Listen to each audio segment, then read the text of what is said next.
I thought watching the sunrise over the Maasai Mara with my husband was going to be the most magical moment of our delayed honeymoon.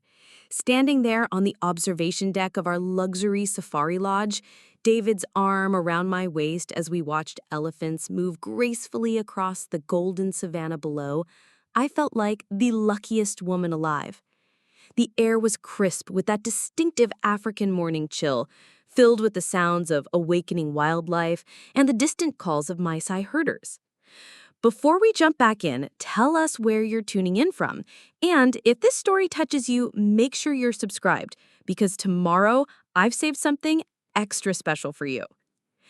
David looked devastatingly handsome in his khaki safari gear, his expensive camera hanging around his neck as he pointed out different species to me with the enthusiasm of someone who genuinely loved adventure.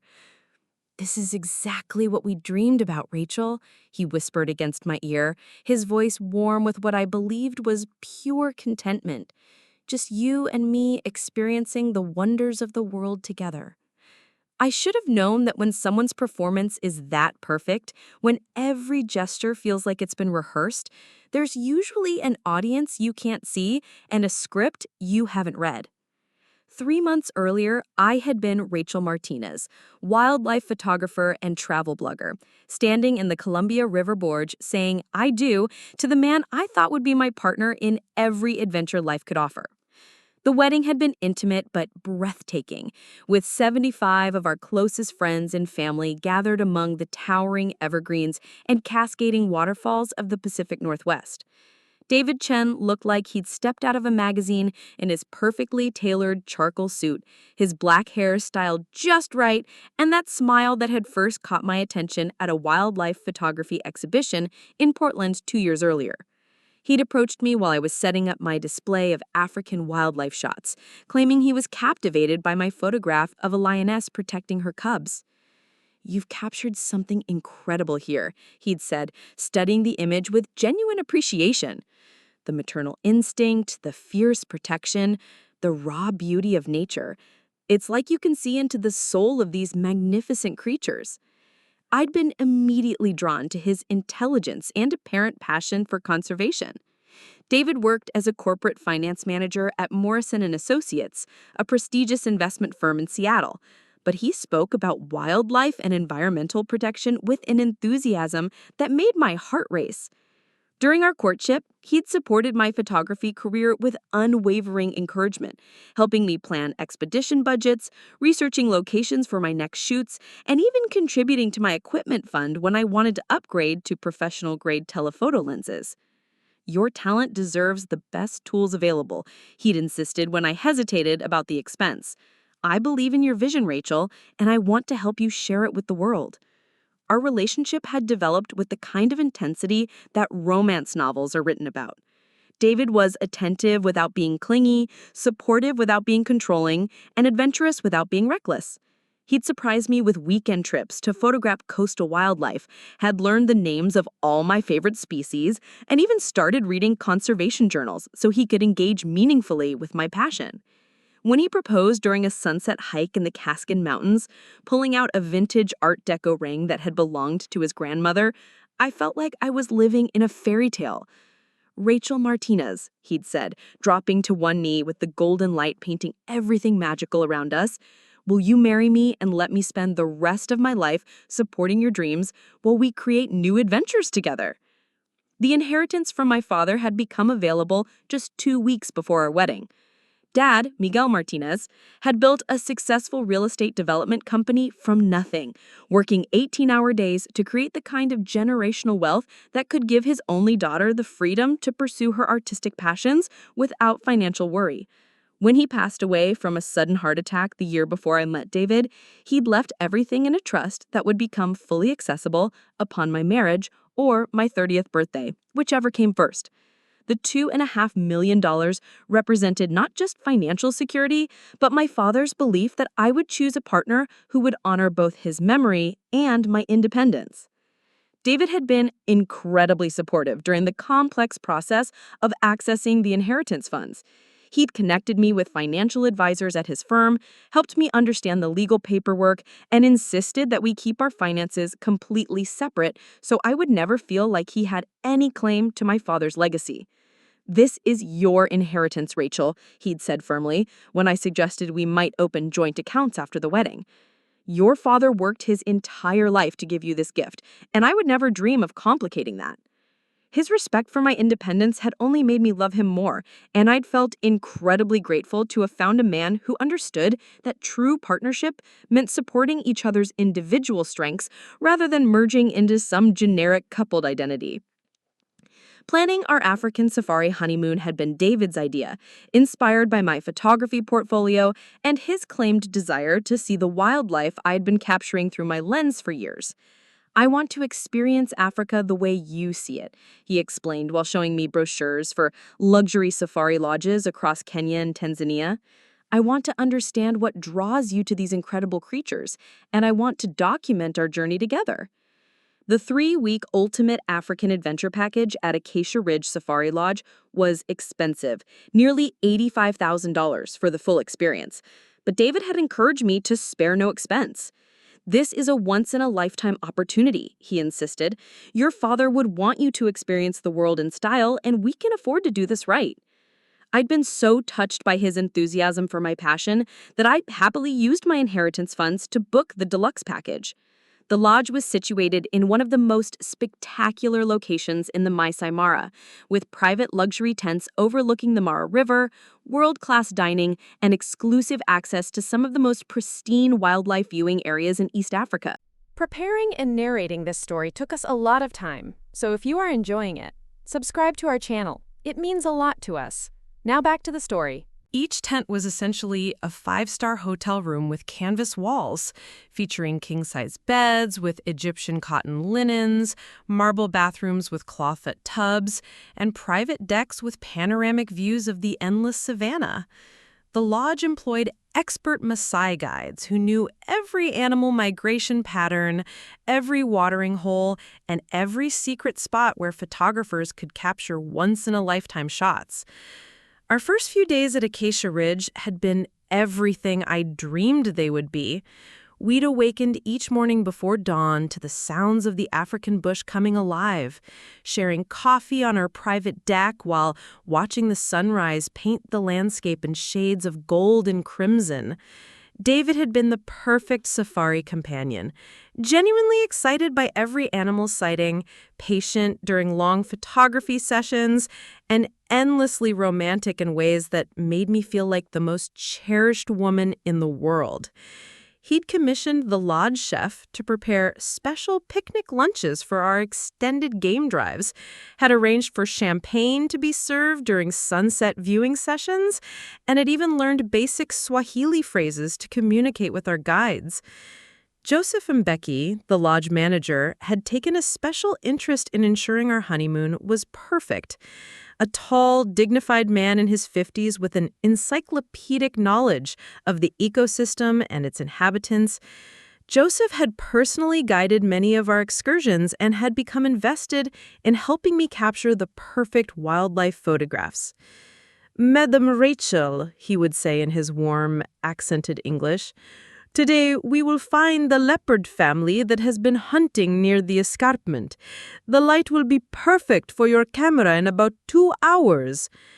David had seemed genuinely appreciative of Joseph's expertise, asking thoughtful questions about conservation efforts and listening intently to stories about the delicate balance between traditional Maasai culture and modern wildlife preservation. On our third day, we'd witnessed the incredible spectacle of thousands of wildebeest crossing the Mara River during their annual migration. I'd positioned myself with my telephoto lens at the perfect vantage point, capturing frame after frame as the massive herds plunged into the crocodile-infested waters with an urgency driven by millions of years of evolutionary programming. David had stood behind me, his hands on my shoulders, occasionally pointing out interesting behaviors or simply sharing in the awe-inspiring magnitude of the natural drama unfolding before us. "This is why I fell in love with you," he'd whispered as I captured a particularly dramatic shot of a young wildebeest leaping over a partially submerged crocodile. "Your ability to find beauty in the raw power of nature, to document these moments that most people will never witness." That evening, we'd celebrated my successful photography session with dinner on the lodge's main deck, sharing stories about our favorite moments from the day while being serenaded by the night sounds of the African bush. David had ordered an expensive bottle of South African wine and had toasted to my artistic vision and our shared future adventures. "To Rachel Martinez Chen," he'd said, raising his glass with that devastating smile that still made my heart skip beats, "the most talented photographer I know and the most incredible woman I could ever hope to call my wife." The way he said my new married name with such pride and affection had made me feel like I was exactly where I belonged in the world. Our fourth day had included a visit to a local Maasai village, where we'd been welcomed with traditional dances and demonstrations of ancient hunting techniques. The villagers had been gracious hosts, sharing their knowledge of the land and its creatures with genuine warmth and hospitality. Elder Samuel Kiprotich, a wise man with intricate tribal scarification and eyes that seemed to hold decades of accumulated wisdom, had spoken to us about the spiritual connection between his people and the wildlife that shared their ancestral lands. "The animals are our brothers," he'd explained through our translator. "We protect them and they protect us. This is the way it has always been and the way it must always be." David had seemed particularly interested in the elder's words, asking detailed questions about traditional conservation methods and the challenges facing modern Maasai communities. I'd been impressed by his respectful curiosity and his genuine desire to understand the cultural complexities of our location. "These people have been living in harmony with nature for thousands of years," he'd said, later as we'd driven back to the lodge. "There's so much wisdom in their approach to environmental stewardship. I'm grateful we have the opportunity to learn from them." That night, we'd made love in our luxury tent, with the sounds of the African wilderness drifting through the canvas walls. David had been tender and passionate, whispering words of devotion as we moved together under the mosquito netting with the Southern Cross constellation visible through the skylight above our bed. Afterward, as I'd lain in his arms, listening to his heartbeat and the distant calls of nocturnal hunters, I'd felt a profound sense of completeness. This was my husband, my partner, my fellow adventurer in all the experiences life would offer us. We were building something beautiful together, something that honored both my artistic passions and our shared love of exploration and discovery. The fifth morning had started differently, though the changes were so subtle that I'd initially dismissed them as the natural fluctuations of travel fatigue and excitement.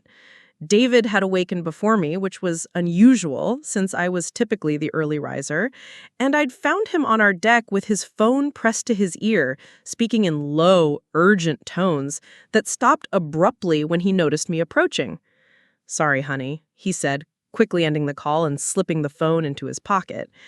"Work emergency back home. You know how it is with international time zones and demanding clients." I'd accepted his explanation without question, though something about his body language felt slightly off, more tense and guarded than the relaxed vacation mood he'd maintained for our first 4 days. Throughout our morning game drive, David had been distracted in ways that were completely out of character for him. Our guide had spotted a rare black rhino grazing near a waterhole, an incredibly unusual sighting that should have had both of us completely captivated. But David had barely looked up from his phone.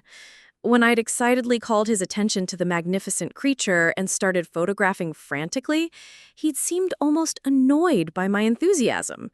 "That's great, Rachel," he'd said, without really looking, his attention focused on typing what appeared to be lengthy text messages.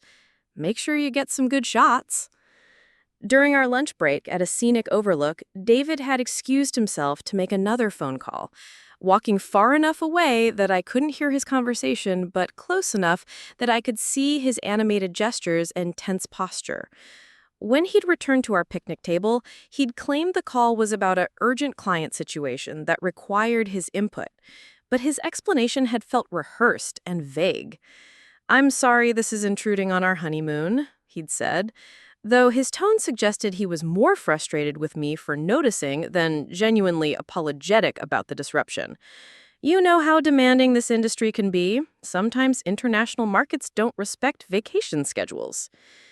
That afternoon, as we'd photographed a pride of lions resting in the shade of a massive acacia tree, David had received another call that he'd answered immediately, despite our guide Joseph's request that all phones be silenced during wildlife viewing sessions.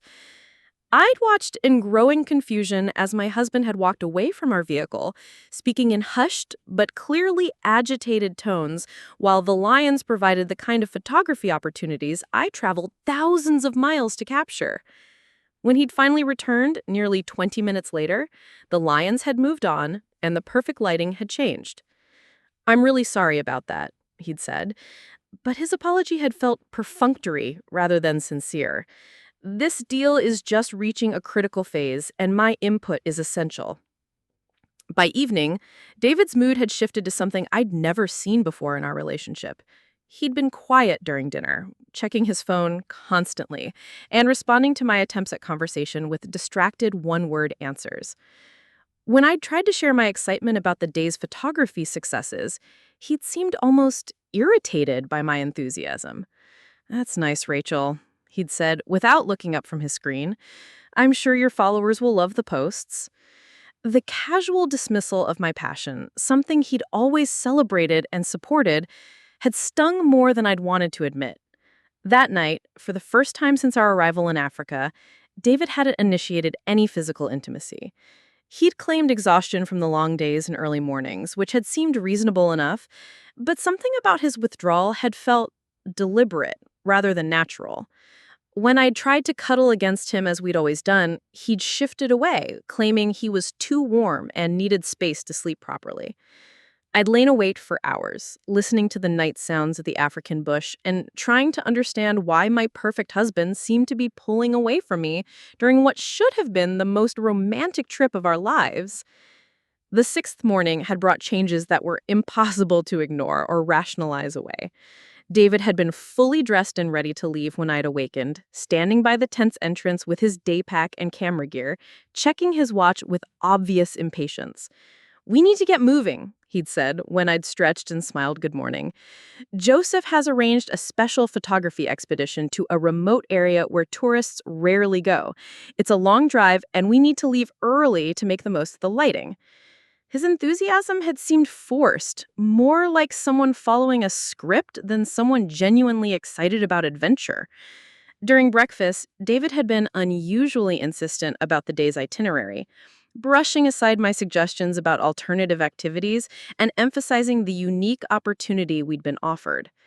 "This is a once-in-a-lifetime chance, Rachel," he'd said, his tone carrying an edge of frustration when I'd expressed interest in staying closer to the lodge to photograph the river hippos. "Joseph says this location has wildlife behavior that photographers dream about capturing. We'd be foolish to pass up this opportunity." Something about his insistence had felt wrong, but I'd attributed my unease to premenstrual sensitivity and had agreed to follow his plan. As we'd driven away from Acacia Ridge Safari Lodge that morning, heading toward what David claimed would be the photography adventure of a lifetime, I had no idea that I was seeing the beautiful sanctuary for the last time. I'd waved goodbye to the familiar staff members, excited about returning that evening to share stories about our discoveries and to review the day's photography over dinner. The morning was crisp and clear, perfect for wildlife photography, and despite David's strange mood shifts, I'd felt optimistic about recapturing the magic of our first few days together. The drive had taken us farther from civilization than we had traveled before, winding through increasingly remote areas of the Maasai Mara ecosystem, where tourist vehicles were rare and the landscape felt pristine and untouched. David had been unusually quiet during the journey, responding to my excited observations about the changing terrain with distracted murmurs while frequently checking his phone, despite the increasingly poor signal strength.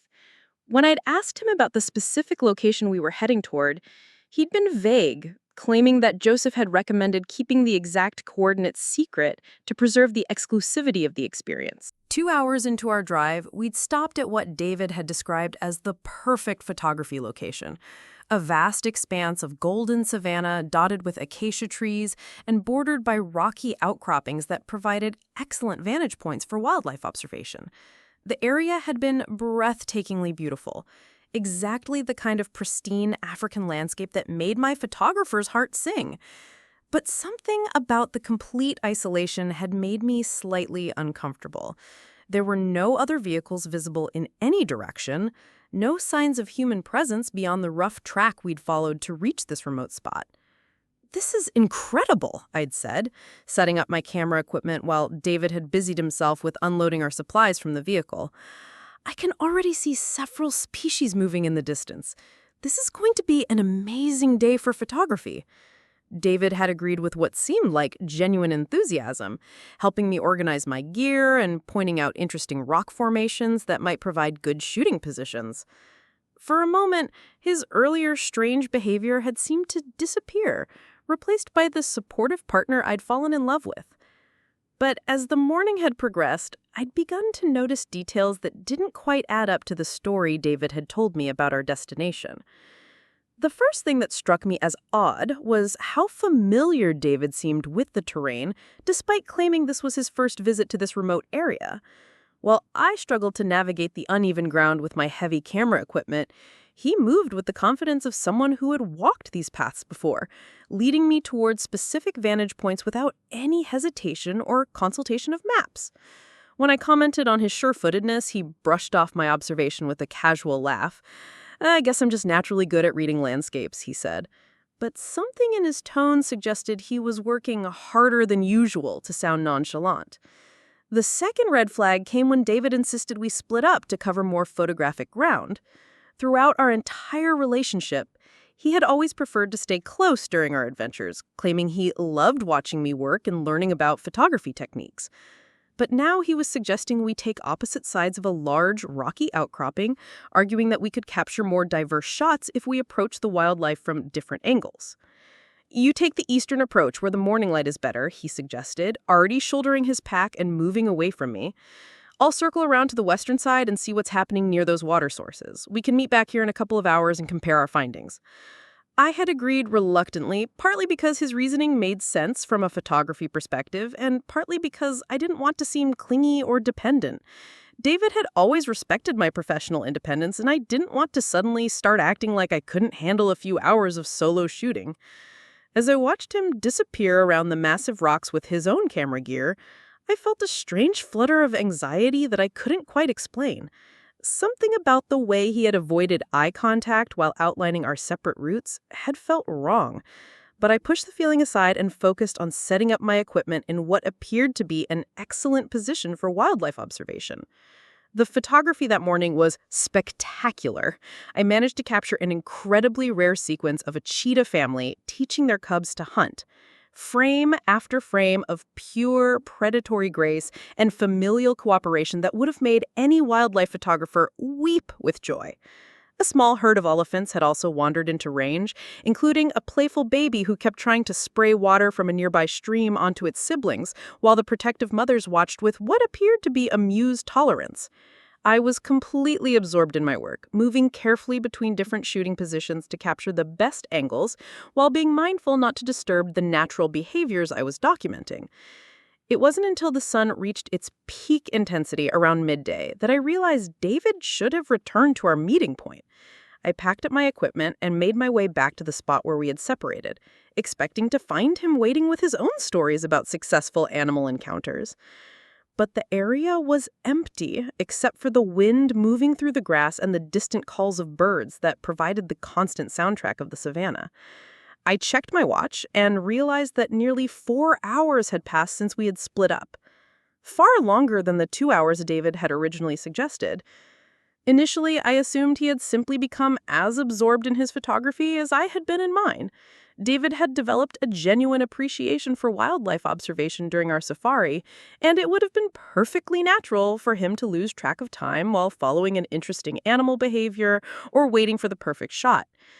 I settled into the shade of a large acacia tree and decided to wait, using the time to review the morning's photographs on my camera's display screen and to organize my equipment for the afternoon session. After another hour passed with no sign of David, I began to feel genuinely concerned. The African sun was brutal at this time of day, and anyone spending extended time without adequate shade could quickly become dangerously dehydrated. I called his name loudly, hoping my voice would carry across the landscape and guide him back to our meeting point. The only response was the echo of my own voice bouncing off the distant rock formations and the continued chorus of insects and birds that provided the constant soundtrack of the savanna. I decided to retrace the route David had taken toward the western water sources, thinking perhaps he had encountered mechanical problems with his camera equipment or had found such compelling subject matter that he had lost all sense of time. As I walked in the direction he had headed hours earlier, I called his name repeatedly and kept my eyes trained on the ground for any signs of his passage. The terrain was challenging with loose rocks and hidden holes that could easily cause a serious fall, and I began to worry that David might have been injured and was unable to respond to my calls. What I found instead of David was our Land Rover, parked in a small clearing about 2 miles from where we had separated. My heart initially leaped with relief, assuming this meant David had returned to the vehicle and was probably wondering where I was. But as I approached the truck, I could see that it was empty, and a growing sense of unease began to replace my relief. David's camera bag was sitting on the passenger seat, along with his water bottles and the expensive telephoto lens he had been so excited about using. If he had returned to the vehicle, why would he have left his equipment behind? I opened the driver's side door, expecting to find the keys in the ignition where David always left them during our safari stops. Instead, I found nothing.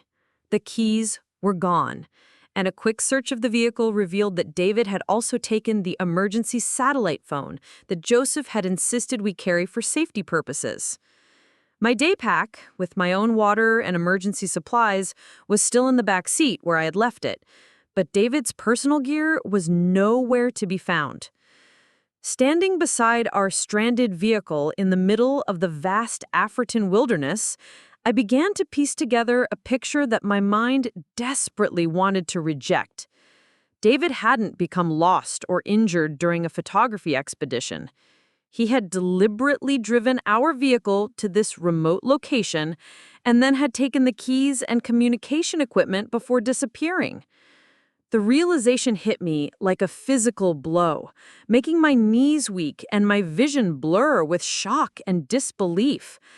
I spent the next 2 hours searching the immediate area around the Land Rover, calling David's name until my voice became hoarse and my throat burned from the dry air. I climbed onto the vehicle's roof to get a better vantage point and scanned the horizon in every direction, looking for any sign of movement or any indication of where my husband might have gone. The landscape stretched endlessly in all directions, an ocean of golden grass broken only by scattered trees and distant rocky outcroppings. There was no sign of human presence anywhere. No other vehicles, no buildings, nothing that suggested civilization existed anywhere within walking distance. As the afternoon heat became increasingly unbearable, I was forced to acknowledge the impossible truth that was staring me in the face. David had abandoned me in one of the most remote areas of the Maasai Mara, taking our only means of transportation and communication while leaving me stranded with limited water and no way to call for help. The man who had promised to love and protect me, who had stood before our friends and family just 3 months earlier vowing to cherish me through any hardship, had deliberately left me alone in a place where the chances of survival were minimal at best. The emotional impact of this realization was almost more devastating than the physical danger I was facing. This wasn't a tragic accident or a misunderstanding that could be resolved with better communication.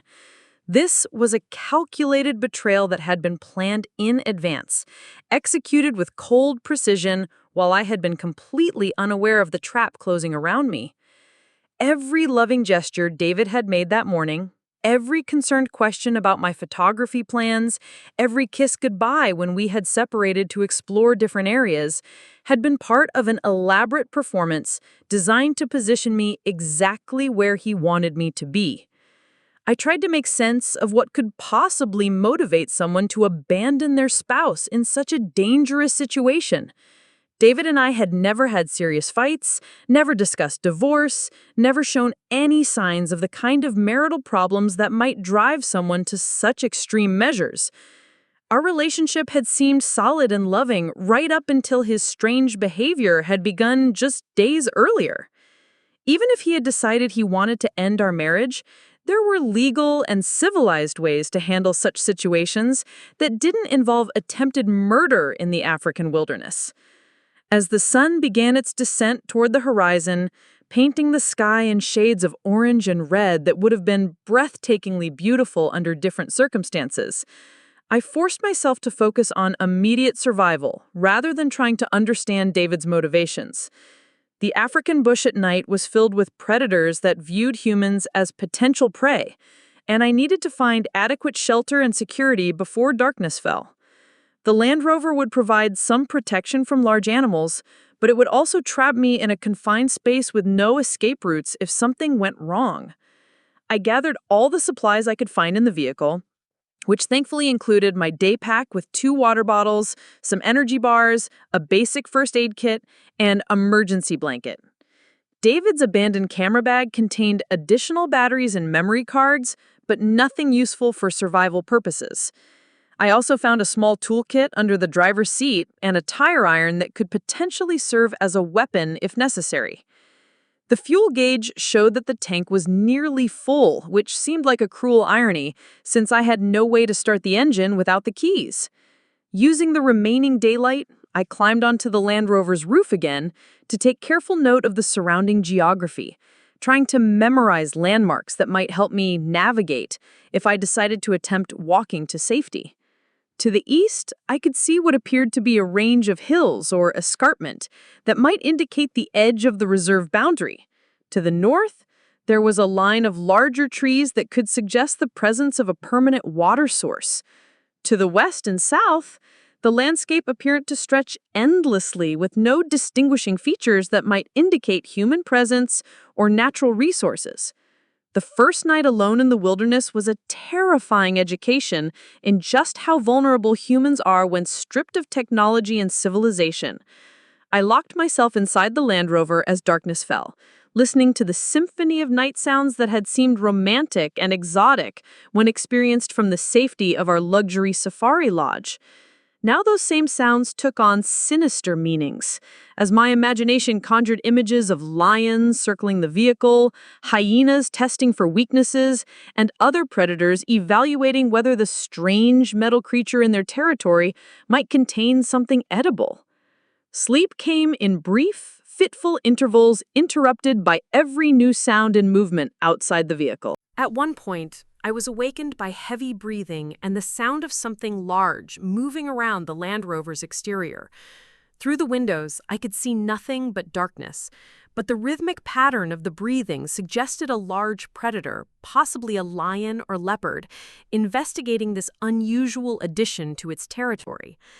I sat frozen in the driver's seat, barely daring to breathe myself, until the sounds eventually moved away and faded into the distance. Dawn brought relief from the immediate terror of night predators, but also the harsh reality of my situation. I had perhaps 2 days' worth of water if I rationed carefully, maybe 3 days if I pushed the limits of dehydration. Food would last slightly longer, but the energy bars in my pack were designed for day hikes rather than extended survival situations. The nearest civilization could be anywhere from 20 to 50 miles away, depending on which direction I chose to travel, and attempting to walk across the African savanna in the heat of the day would be suicide even if I knew exactly where I was going. I spent the second morning climbing to the highest points I could safely reach, using my telephoto camera lens as a makeshift telescope to scan for any signs of human activity. The landscape remained stubbornly empty of anything that might indicate roads, buildings, or other people. I did spot several large animal herds moving in the distance, which confirmed that I was in an area rich with wildlife, but also reminded me that many of those animals would consider me a potential meal if given the opportunity. By midday of the second day, I was forced to confront the reality that David had chosen this location specifically because it was far enough from regular tourist routes and lodge activities that the chances of accidental rescue were virtually non-existent. This hadn't been a spontaneous decision or a moment of temporary insanity. Someone had researched the geography of the area, identified a location that would provide maximum isolation, and then had carefully orchestrated the entire scenario to ensure I would be stranded with minimal chances of survival. The psychological impact of understanding the premeditated nature of David's betrayal was almost more difficult to process than the physical challenges of survival.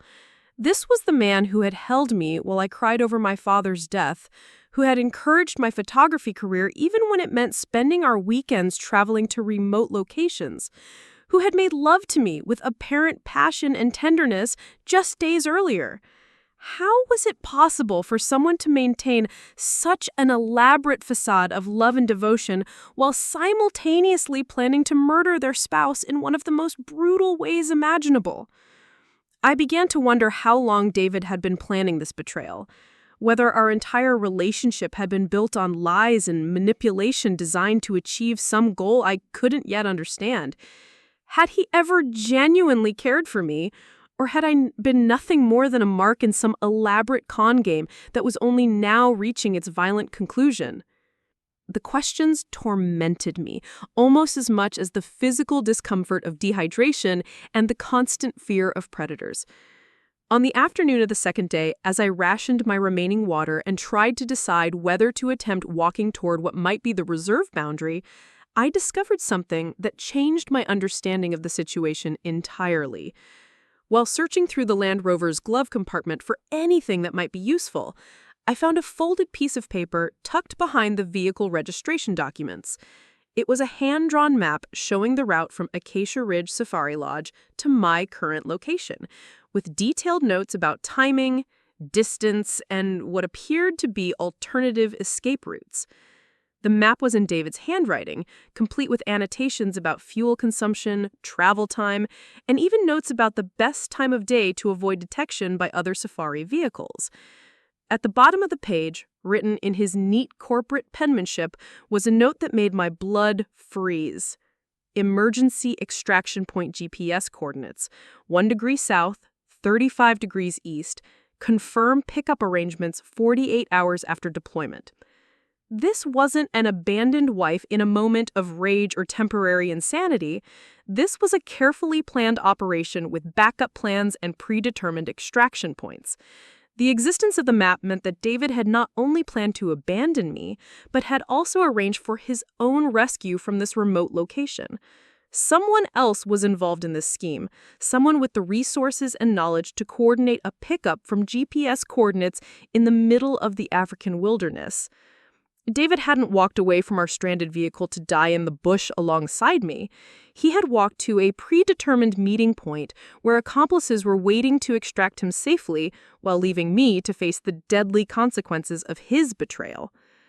Understanding that David had partners in whatever scheme was unfolding gave me a surge of anger that temporarily overcame my fear and despair.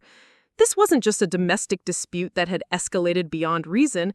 This was a criminal conspiracy that involved multiple people working together to engineer my death while making it appear like a tragic safari accident. The elaborate nature of the plot suggested that significant resources and planning had gone into this operation, which meant there were stakes involved that went far beyond simple marital problems. I carefully folded the map and placed it in my day pack, recognizing that it might be crucial evidence if I somehow managed to survive this ordeal. The GPS coordinates David had written down also gave me a potential navigation target, though I had no way of knowing whether heading toward his extraction point would lead me to safety or into even greater danger. If David's accomplices were still in the area, approaching their location might result in ensuring my death rather than my rescue. As the second day drew to a close and I prepared for another terrifying night alone in the wilderness, I made a decision that would either save my life or end it. Rather than remaining with the relative safety of the Land Rover while slowly dying of dehydration, I would attempt to walk toward the eastern hills at first light, following the general direction that seemed most likely to lead toward the reserve boundary and potential human contact. I would travel during the cooler morning hours, rest during the heat of midday, and continue in the evening if my strength held out. The decision to leave the vehicle felt like signing my own death warrant, but remaining stationary with diminishing water supplies felt like an equally certain path to the same end result. At least by moving, I would be taking some control over my fate rather than simply waiting to die in the place where my husband had chosen to abandon me. I spent my second night in the Land Rover organizing my minimal supplies and trying to mentally prepare for what would likely be the most challenging experience of my life. I thought about my father, Miguel Martinez, and how he would have responded to this situation. Dad had built his real estate empire through determination and strategic thinking, never backing down from a challenge and always finding ways to turn apparent defeats into eventual victories. Mija, he used to tell me when I was struggling with difficult situations, the strongest people aren't those who never fall down, but those who get back up every time life knocks them over and find a way to use their scars as stepping stones to something better. As I drifted in and out of fitful sleep during my final night with the vehicle, I began to formulate a plan that went beyond simple survival. If I somehow managed to escape from this wilderness and return to civilization, I wouldn't just report David's abandonment to the authorities and move on with my life. I would investigate every aspect of this conspiracy, identify everyone involved in the plot against me, and ensure that they all faced consequences for their actions. David and his accomplices had made the mistake of assuming that abandoning me in the African bush would permanently silence any threat I might pose to their plans. They were about to discover just how wrong that assumption had been. The pre-dawn darkness of my third day alone felt different from the paralyzing terror of the previous nights. Instead of cowering in the Land Rover waiting for sunrise, I was awake by choice, methodically preparing for what could be either my salvation or my final journey. I had torn strips from my spare shirt to create makeshift foot wraps inside my hiking boots, knowing that blisters could become fatal complications when every step might mean the difference between life and death.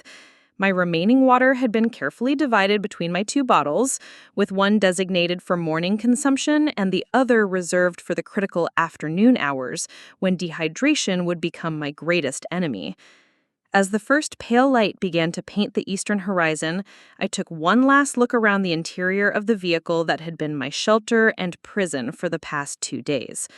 Every surface held reminders of the life I had shared with David, from his expensive sunglasses forgotten on the dashboard to the guidebook about Kenyan wildlife that we had enthusiastically studied together during our flight from Portland. The contrast between those happy memories and my current reality felt surreal, like discovering that your entire existence had been nothing more than an elaborate stage production where only you had been unaware of the script. I shouldered my day pack, which now contained everything that might keep me alive during the next crucial hours. Along with my remaining food and water, I had included the first aid kit, emergency blanket, David's hidden map with its damning GPS coordinates, and my camera with its telephoto lens that could serve as both navigation aid and potential signaling device. The tire iron from the Land Rover's toolkit was strapped to the outside of my pack, a primitive but potentially life-saving weapon if I encountered predators during my journey. My plan was to head toward the eastern escarpment that I had identified from the vehicle's roof, a distant line of elevated terrain that might mark the boundary between the remote wilderness where David had abandoned me and areas with more regular human activity. The terrain in that direction appeared to offer the best combination of navigational landmarks and potential water sources, though I knew that appearances could be deceiving across the vast distances of the African savanna. Even as I was correct about the escarpment's location, the journey would require crossing at least 20 miles of dangerous territory while carrying limited supplies and facing constant threats from both the environment and its inhabitants. The first few hours of walking were almost pleasant, with the cool morning air and the gradual awakening of the bush around me, providing a temporary respite from the fear and despair that had dominated my thoughts for the past 2 days.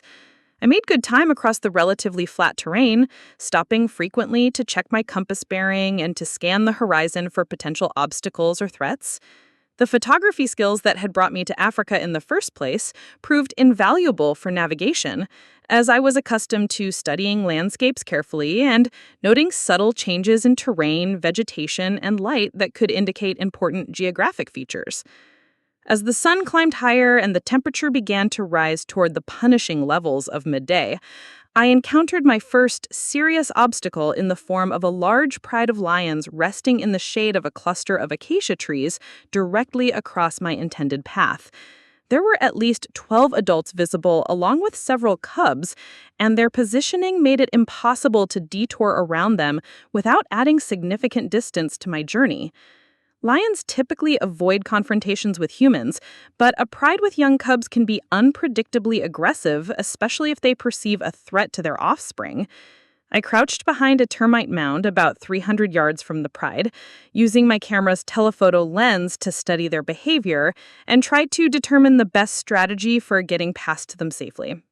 The adult females appeared to be sleeping deeply in the heat, but one large male was alert and scanning the surrounding area with the kind of focused attention that suggested he was aware of my presence. Every few minutes, his massive head would turn in my direction, and I could see him testing the air for scents that might indicate danger or opportunity. After observing the lions for nearly an hour, I decided that my best option was to make a wide detour to the south, even though it would add several miles to my journey and consume precious time and energy. The alternative of trying to wait out the pride was not feasible given my limited water supplies and the need to find shelter before the next nightfall. I carefully backed away from my observation position and began the long process of circling around the lion's territory, staying far enough away to avoid triggering their defensive instincts while still maintaining my general eastward bearing. The detour led me through increasingly difficult terrain, with rocky outcroppings and steep-sided gullies that forced me to climb and scramble, rather than maintain the steady walking pace that I had established during the morning. My hands were soon scraped and bleeding from grabbing rough stone surfaces for support, and the extra exertion was causing me to sweat more heavily than I could afford given my limited water supplies. Each time I paused to rest and check my position, the eastern escarpment seemed to remain frustratingly distant, though I could now make out more details of its structure and vegetation patterns. By late morning, I had successfully bypassed the lion pride and was back on a more direct route toward my destination, but the detour had cost me nearly 3 hours and had depleted my energy reserves more than I had anticipated. The heat was becoming oppressive, and I was forced to seek shelter during the worst of the midday sun under a large baobab tree whose massive trunk provided a circle of blessed shade. I allowed myself a few small sips of water and one energy bar, trying to balance my body's immediate needs against the uncertainty of how long my supplies would need to last.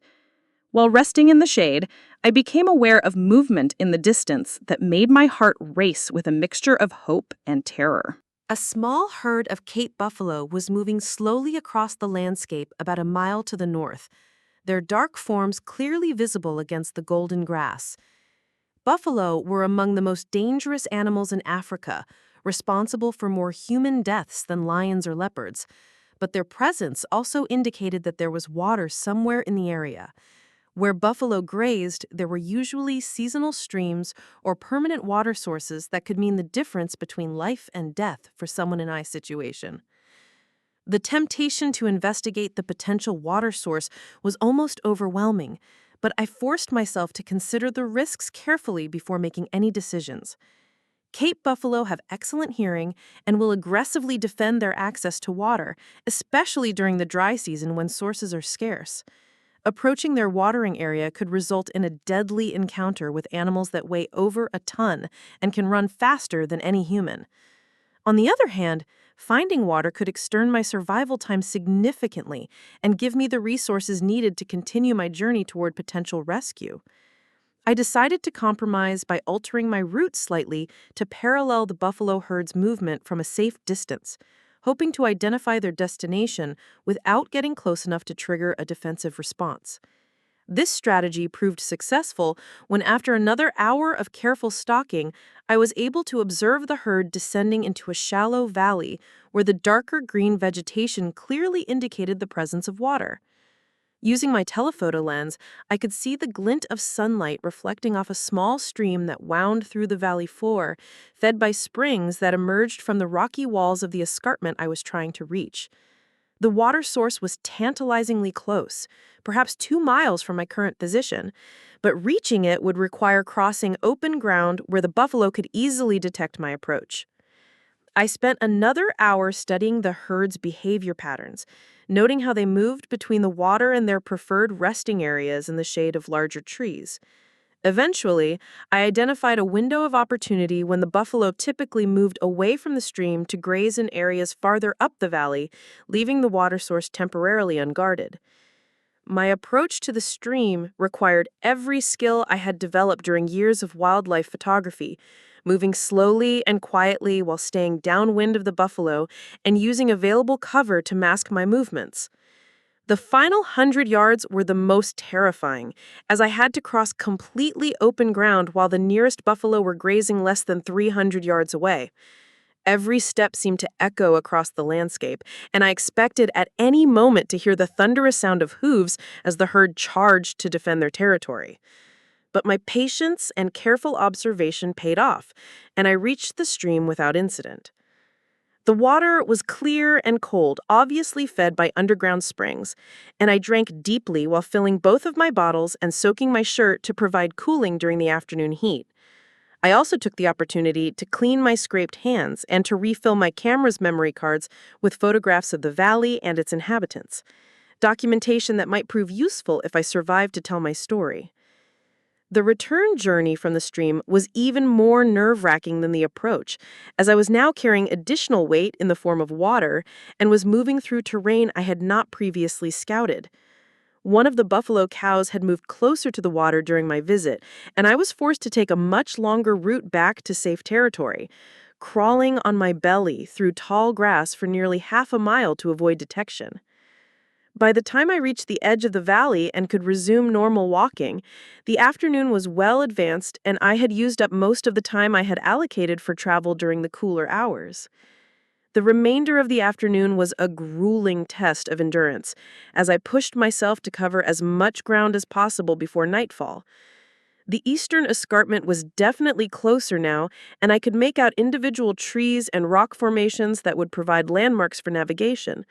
But I was also beginning to feel the cumulative effects of 3 days with minimal food, extreme stress, and physical exertion that was far beyond anything I had experienced during my normal photography expeditions. As the sun began to set and I searched for a suitable place to spend my third night alone in the wilderness, I stumbled upon evidence that changed my understanding of my situation once again. In a small clearing surrounded by thorn bush, I found the remains of a recent campfire, along with tire tracks that were too fresh to have been made by tourists or researchers. Someone had been in this remote area within the past few days, and the positioning of the campsite suggested they had been watching the approaches to the valley where I had found water. A more thorough investigation of the campsite revealed additional disturbing details. There were cigarette butts of a brand I didn't recognize, food wrappers with text in what appeared to be Arabic or Swahili, and most significantly, a piece of paper with GPS coordinates written in the same handwriting I had seen on David's map. The coordinates were different from the extraction point David had noted, suggesting multiple predetermined locations for whatever operation was unfolding around me. The realization that David's accomplices might still be in the area was terrifying and oddly encouraging. If they were close enough to have camped in this location recently, it meant that civilization and potential rescue were also closer than I had dared to hope. But it also meant that my survival and escape could potentially threaten whatever plans they had made, making me a target for elimination rather than simply a victim of abandonment who might eventually be found by search parties. I decided to establish my own camp about half a mile from the mysterious site, in a defensive position among some large rocks that would provide protection from both predators and human threats. As darkness fell and the night sounds of the African bush began their familiar chorus, I allowed myself to feel cautiously optimistic for the first time since David had disappeared. I had successfully traveled nearly 15 miles across dangerous terrain, had found water to extend my survival time, and had discovered evidence that might help authorities understand the scope of the conspiracy against me. My third night alone was dramatically different from the paralyzing fear I had experienced during the previous 2 nights. Instead of simply enduring the darkness and hoping to survive until dawn, I found myself planning strategies for the next day's journey and thinking about how I would use the evidence I had gathered to ensure justice for David's betrayal. The anger that had been building alongside my fear was crystallizing into something harder and more focused, a determination to not only survive, but to make sure that everyone involved in this plot would face consequences for their actions. The sounds of the night that had once terrified me now seemed like allies in my mission. Every roar from a distant lion reminded me that I was surviving in one of the world's most dangerous environments through my own strength and intelligence. Every call from nocturnal hunters reinforced my growing confidence that I possessed resources and capabilities that David and his accomplices had fatally underestimated when they had planned my elimination. As I lay wrapped in my emergency blanket among the protective rocks, I began to understand that David's betrayal might ultimately prove to be the catalyst that revealed strengths I had never known I possessed. My father had built his business empire by turning obstacles into opportunities, and I was beginning to see how his lessons about resilience and strategic thinking could be applied to my current situation. David had intended to destroy me, but instead he was forging me into someone far more dangerous than the trusting wife he had abandoned in the wilderness. The 4th day began before dawn with a discovery that confirmed my growing suspicions about the organized nature of the threat I was facing. While gathering my gear in preparation for another day of travel, I spotted the distinctive contrails of a small aircraft crossing the sky in a pattern that suggested reconnaissance rather than normal transportation. The plane was flying low enough that I could hear its engines, and it appeared to be following a systematic search grid that covered the area where I had been abandoned. My first instinct was to signal for rescue, and I quickly retrieved my emergency mirror from the first aid kit to attempt flashing reflected sunlight toward the aircraft. But as I prepared to reveal my location, something made me hesitate. The plane's search pattern was too precise and too focused on the specific area where David had left me. If this was a legitimate rescue operation, it would be covering a much broader area and would likely be accompanied by ground vehicles or additional aircraft. The systematic nature of the search suggested that it was being conducted by people who knew exactly where to look, which meant it was probably connected to David and his accomplices rather than any legitimate rescue effort. I remained hidden among the rocks while the aircraft completed several more passes over the surrounding terrain. Through my telephoto lens, I could see that it was a small, private plane rather than the kind of aircraft typically used by official rescue services. There were no visible markings that would identify it as belonging to government agencies or international relief organizations. After about 30 minutes, the plane flew off toward the west, in the general direction of David's original extraction coordinates. The aircraft's departure left me with a complex mix of emotions. On one hand, I was disappointed to miss what might have been my only chance for quick rescue from the wilderness. On the other hand, I was increasingly convinced that the plane had been searching for me on behalf of people who intended to ensure my permanent silence rather than my safety. By remaining hidden, I might have avoided walking directly into a trap that would have ended my life as efficiently as dying of thirst in the savanna. My 4th day of travel brought me into terrain that was noticeably different from the relatively flat grasslands where I had been abandoned. The ground was more rocky and uneven, with deeper gullies and steeper slopes that made walking more difficult, but also provided better cover from observation. The vegetation was changing as well, with more diverse trees and shrubs that indicated higher elevation and potentially more reliable water sources. Most encouragingly, I began to see signs of human activity in the form of old cattle paths and occasional pieces of discarded metal or plastic that suggested pastoral communities operated somewhere in the area. By midday, I had reached the base of the escarpment I had been using as my navigation target, and the view from this elevated position confirmed that I had been traveling in the right direction. Spread out below me to the east was a vast landscape that showed clear signs of human habitation, with regularly spaced patches of cultivated ground, livestock enclosures, and what appeared to be permanent structures that could only be villages or settlements. The sight of clear evidence of civilization was almost overwhelming after 4 days of isolation in the wilderness, and I had to sit down for several minutes to let the reality of potential rescue sink in. But even as relief flooded through me at the sight of human settlement, I was careful to study the terrain carefully before deciding on my next move. The villages were still several miles away across difficult ground, and approaching them during the heat of the day would be both physically dangerous and tactically unwise. If David's accomplices were still in the area, they might be monitoring the local communities for any sign of my emergence from the wilderness. I needed to reach safety in a way that would minimize my exposure to potential threats while maximizing my chances of connecting with people who could help me contact authorities. I spent the afternoon resting in the shade of some large rocks while using my telephoto lens to study the settlement patterns below. I could identify at least 3 separate villages, each surrounded by agricultural plots and livestock areas that suggested they supported permanent populations rather than just seasonal camps. The largest settlement appeared to have some kind of central building that was larger and more substantial than the surrounding structures, possibly a community center, school, or local government office where I might find people with the authority and resources to help me. As evening approached and the temperature began to drop toward more tolerable levels, I began my descent from the escarpment toward the nearest village. The route required careful navigation through steep, rocky terrain, where a single misstep could result in serious injury. But I was motivated by the knowledge that I was finally approaching the end of my ordeal in the wilderness.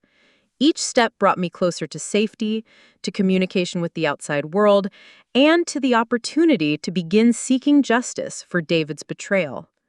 The last light of my 4th day alone was fading as I reached the outskirts of what appeared to be a traditional Maasai settlement, with characteristic round houses surrounded by thorn branch enclosures for livestock. I could see the warm glow of fires and hear the sound of voices speaking in a language I didn't understand, but that sounded wonderfully human after days of silence broken only by animal calls and the whisper of wind through grass. I was exhausted, dehydrated despite the water I had found, and probably suffering from the early stages of exposure-related illness, but I was alive and within reach of help.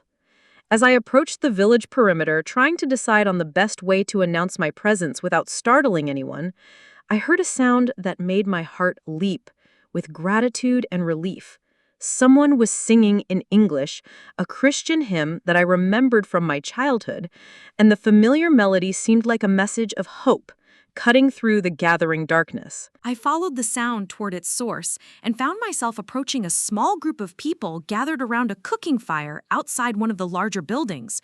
When I stepped into the circle of firelight, the singing stopped, and several people rose to their feet with expressions of surprise and concern. An elderly woman approached me slowly, speaking in accented but clear English as she took in my bedraggled appearance and obvious distress. "Sister, what has happened to you?" she asked, her voice filled with genuine compassion. "Where do you come from? Are you hurt?"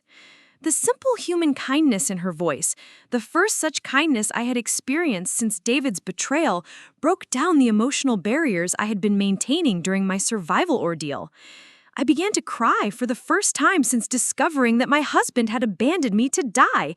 And as tears streamed down my face, I managed to speak the words that would mark the beginning of my transformation from victim to survivor. "My name is Rachel Martinez," I said, my voice shaking with exhaustion and emotion. "I need help. My husband tried to kill me."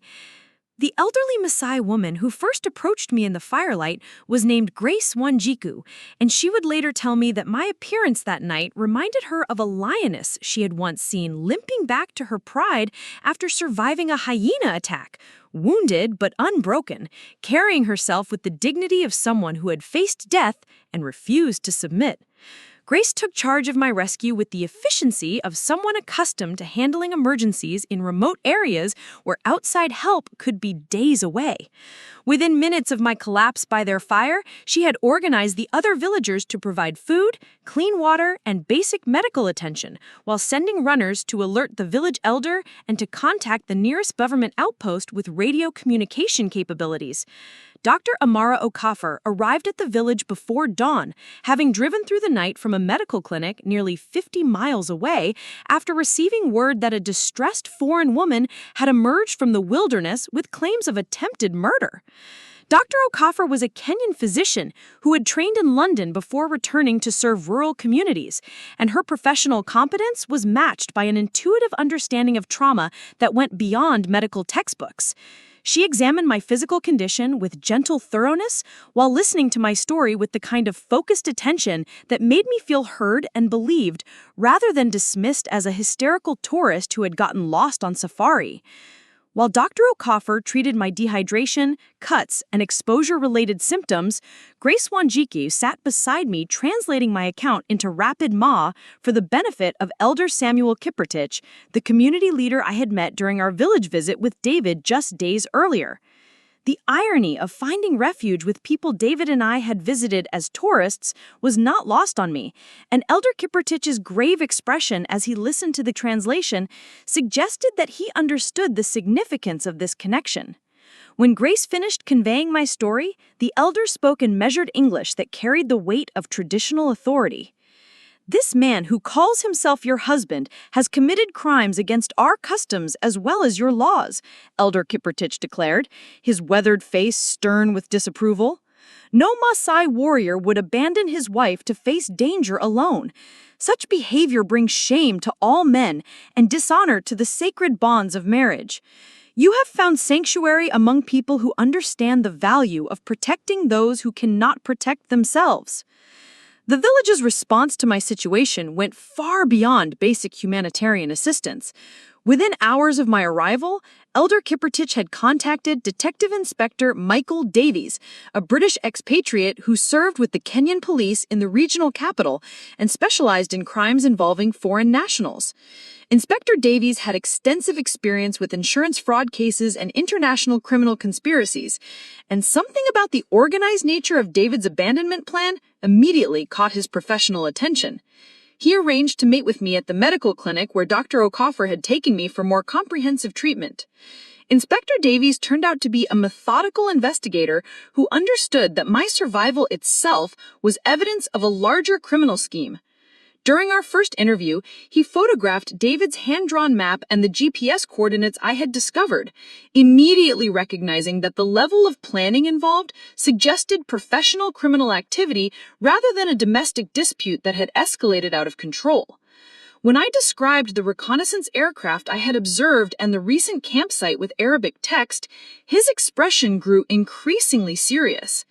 "Mrs. Chen," he said, using the married name that now felt like a contamination of my identity, "what you're describing sounds like a sophisticated operation with international connections. People don't abandon spouses in remote wilderness areas without significant financial motivation and professional support. I need to contact my colleagues in Nairobi and coordinate with international agencies because this case likely extends far beyond Kenya's borders." While Inspector Davies began his official investigation, I was recovering my strength and processing the psychological impact of David's betrayal with Dr. Okafor, who had training in trauma counseling alongside her medical qualifications. During our sessions, she helped me understand that my survival had been the result of specific strengths and skills rather than mere luck, and that recognizing these capabilities was essential for my emotional recovery. You navigated 25 miles of dangerous wilderness using photography techniques, she observed during one of our conversations. You found water by studying animal behavior patterns. You avoided deadly encounters with predators through careful observation and strategic thinking. These are not the actions of a helpless victim, Rachel. These are the achievements of a resourceful woman who refused to accept defeat. My cousin, Christina Rodriguez, arrived in Kenya within 72 hours of my rescue, having dropped everything in Portland to fly halfway around the world when Inspector Davies contacted her as my emergency contact. Christina worked as a private investigator specializing in financial crimes, and her professional expertise combined with her family loyalty made her the perfect ally for what I was beginning to understand would be a complex international investigation. She brought with her a team of forensic accountants and technology specialists who could trace electronic financial transactions across multiple countries and legal jurisdictions. Christina's investigation into David's background revealed disturbing patterns that had been completely invisible to me during our courtship and marriage. His employment at Morrison & Associates investment firm was legitimate, but his access to international financial networks had been used to establish offshore accounts and shell companies that could launder large sums of money without triggering standard banking oversight. The timeline of these financial arrangements corresponded exactly with the development of our relationship, suggesting that his romantic pursuit of me had been motivated by criminal planning from the very beginning.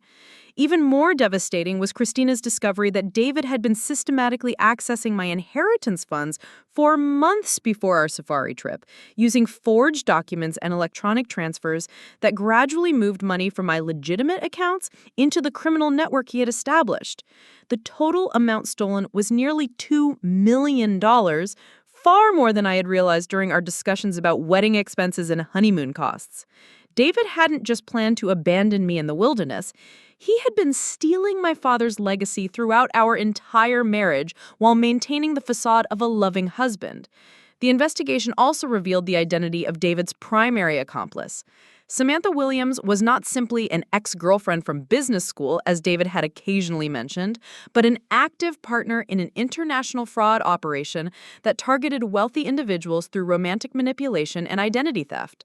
Sam had been operating across 3 continents for over 5 years, with David serving as her primary American contact and money laundering specialist. My case was just the latest in a series of elaborate schemes designed to steal inheritance funds and life insurance payouts from vulnerable targets. Inspector Davies coordinated with Interpol and the FBI to track Sam's movements during the period of my abandonment, using cell phone records and financial transactions to establish her presence in Kenya during the exact time frame when David had disappeared from our stranded Land Rover.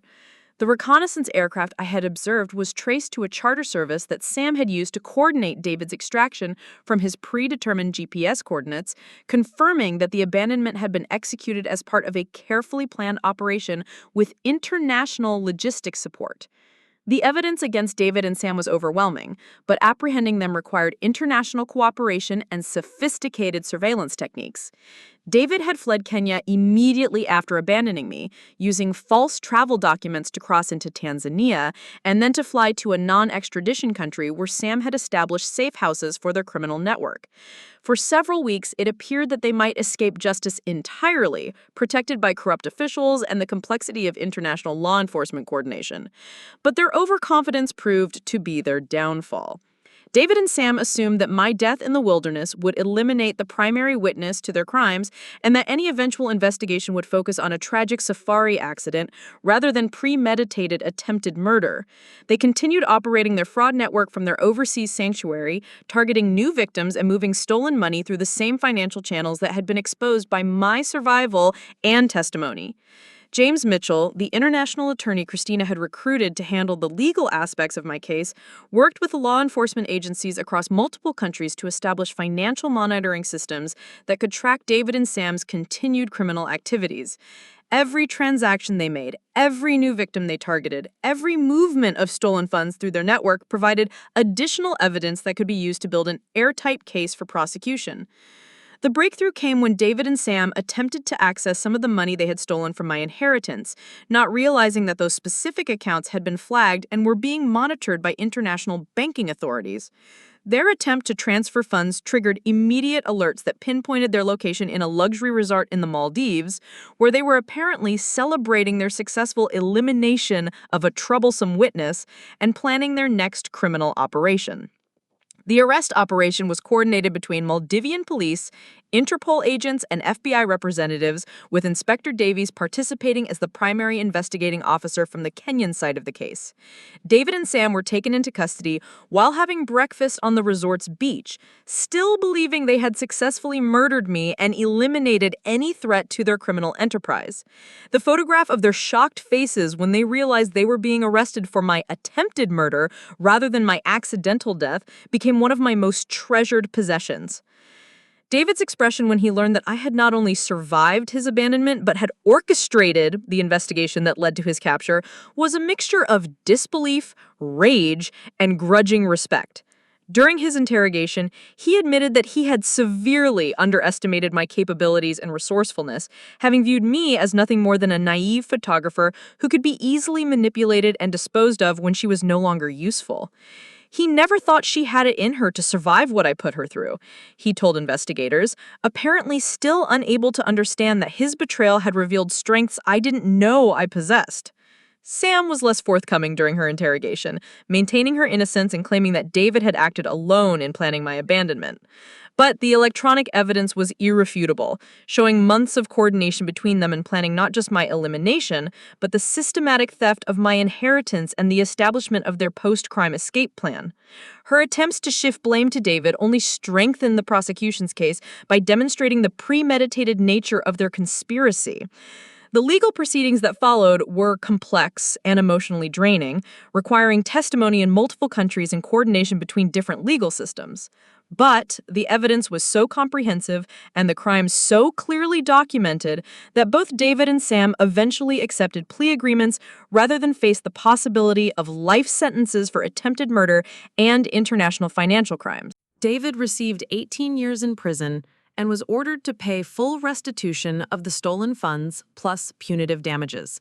Sam received 15 years and similar financial penalties, with both sentences to be served in American federal prisons under international prisoner transfer agreements. The financial recovery process took nearly 2 years to complete, but Christina's forensic accounting team was able to trace and recover almost all of the money David and Sam had stolen from my inheritance. The recovered funds, combined with the punitive damages awarded by the courts, actually left me in a stronger financial position than I had been before David's betrayal. More importantly, the investigation had exposed an international criminal network that had victimized dozens of other people, leading to additional prosecutions and the recovery of millions of dollars in stolen assets for victims across multiple countries. But the most significant outcome of my ordeal was not financial recovery or legal justice, but the transformation of my own identity and life purpose. The experience of surviving David's betrayal and orchestrating his downfall had revealed capabilities and strengths that I never would have discovered under normal circumstances. Dr. Okafor's trauma counseling had helped me understand that my wilderness survival had been possible not because of luck or chance, but because of specific skills, knowledge, and personal qualities that could be applied to other challenges and opportunities. I established the Martinez Foundation for Wilderness Survival and Justice, using my recovered inheritance to fund programs that taught survival skills to women and provided legal support for victims of domestic violence and financial abuse. The foundation operated training centers in Kenya, Tanzania, and the Pacific Northwest, where experienced guides taught courses that combined practical wilderness survival techniques with psychological empowerment and legal education. Elder Samuel Kaprotich served on the foundation's board of directors, ensuring that traditional Maasai knowledge and values were incorporated into our educational programs. Grace Wanjiku became the foundation's African coordinator, using her experience with community organizing and crisis response to develop support networks for women facing dangerous situations in remote areas. Dr. Okafor established a medical and psychological support program that provided trauma counseling and health care for foundation participants. Inspector Davies contributed his law enforcement expertise to help develop protocols for reporting and investigating crimes that occurred in wilderness areas where normal police response was not immediately available. Christina left her private investigation practice to become the Foundation's director of legal services, specializing in cases involving international financial crimes and domestic violence. Her work exposed several other criminal networks similar to the one David and Sam had operated, leading to additional prosecutions and the protection of potential victims who might otherwise have suffered fates similar to mine. The success of these investigations made the Martinez Foundation a recognized leader in combating sophisticated domestic violence and financial abuse. 3 years after my rescue from the Kenyan wilderness, I returned to the Maasai Mara as a very different person from the naive photographer who had trusted her husband's romantic promises about sharing African adventures together. I was now an internationally recognized advocate for wilderness survival education and domestic violence prevention, someone whose story had inspired legislation in multiple countries and had helped hundreds of other women recognize and escape from dangerous relationships. The ceremony held in my honor by Elder Samuel Kapertich's community was one of the most meaningful experiences of my transformed life. I was formally adopted as an honorary member of the Maasai community and given a traditional name that translated roughly as "she who survives by her own strength." The celebration included traditional dances, speeches about the importance of women's empowerment, and the presentation of a ceremonial spear that symbolized my role as a warrior in the fight against those who prey upon the vulnerable. Standing in the same village where I had collapsed 4 years earlier, surrounded by the people who had saved my life and helped me find justice, I felt the profound satisfaction that comes from transforming personal trauma into positive action that benefits others. David had intended to destroy me in the African wilderness, but instead he had forged me into someone far more powerful and purposeful than I ever would have become without his betrayal. During my speech at the ceremony, I shared the lesson that had sustained me during my darkest moments in the wilderness and throughout the challenging process of seeking justice. Sometimes the people who try to destroy us actually do us the greatest favor of our lives, I told the assembled community. They reveal strengths we never knew we had and force us to become the people we were always meant to be. David Chen thought he was eliminating a threat to his criminal plans. Instead, he created his own worst nightmare, a woman who refused to stay down and who dedicated her life to making sure no one else would suffer what she had endured. As I looked out at the faces of the Maasai women and girls who had attended the ceremony, I saw reflections of the strength and resilience that had carried me through my ordeal and that would continue to drive my work for decades to come. David was serving his prison sentence in a federal facility thousands of miles away, no longer relevant to my life except as a reminder of how far I had traveled from the person I used to be. Sam was in a different prison, equally irrelevant to the future I was building from the ashes of their betrayal. The sunset over the Maasai Mara that evening was as spectacular as any I had photographed during my original honeymoon trip, but I viewed it now through eyes that had seen both the worst and the best of human nature. I had learned that love could be a mask for manipulation, but I had also discovered that strangers could become family and that individual strength could be transformed into collective action that changes the world. My story had become larger than just one woman's survival and revenge. It had become a demonstration that the people who underestimate us, who try to use our trust and generosity against us, who believe they can dispose of us when we become inconvenient, often discover too late that they have awakened forces they cannot control. The wilderness that was supposed to be my grave had instead become the birthplace of a purpose that would outlive any of the people who had tried to destroy it. 5 years after my rescue from the Kenyan wilderness, I stood in the federal courthouse in Seattle watching David Chen shuffle into the parole hearing room wearing the orange jumpsuit that had become his permanent uniform. The man who had once commanded boardrooms in expensive suits and charmed investors with his sophisticated financial analysis now moved with the defeated posture of someone whose carefully constructed facade had been permanently demolished. His hair had gone prematurely gray during his incarceration, and the confident smile that had first attracted me at that Portland photography exhibition had been replaced by the hollow expression of someone who understood that his actions had consequences far beyond anything he had originally calculated. The parole board consisted of 3 stern-faced officials who had spent weeks reviewing the extensive documentation of David's crimes, and their questions made it clear that they understood the sophisticated nature of his criminal enterprise.